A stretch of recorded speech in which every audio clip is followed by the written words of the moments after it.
তমালের জন্য কিডনির ব্যবস্থা করলো রোহিত। হ্যাঁ বন্ধুরা, এমনটাই দেখা যাবে, তাই সম্পূর্ণ জানতে ভিডিওটিতে লাইক দিয়ে চ্যানেলটি সাবস্ক্রাইব করে দেখতে থাকুন।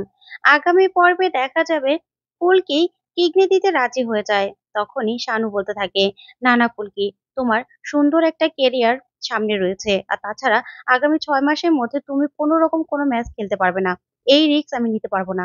তোমার জীবন নিয়ে আমি খেলা করতে পারবো না। তুমি আমাদের পরিবারের গর্ব। তখনই কাবেরী বলতে থাকে, জানো তো তমালের বাবা, এই জন্যই না দিদি বড়দাকে দেখতে পারে না। কারণ তোমরা না নিজের সন্তানের থেকে পরের জন্য দরদ দেখাও বেশি। এই বলে কাবেরী রেগে সেখান থেকে চলে যায়।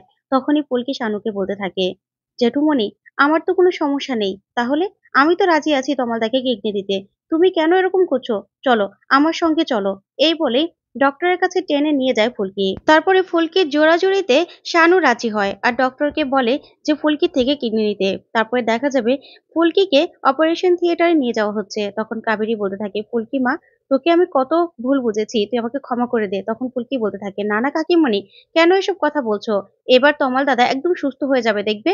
ঠিক তখনই ধানু দৌড়ে আসে আর এসে বলতে থাকে, কাকুমণি, দা ভাই ফোন করেছিল, বর্ধমানের ওদিকে একটা ম্যাচিং কিডনি পাওয়া গেছে। যা শুনে খুশি হয়ে যায় কাবেরী, শানু সহ সবাই। তো বন্ধুরা, আজকের আপডেটটি কেমন লাগলো কমেন্ট করে জানাও।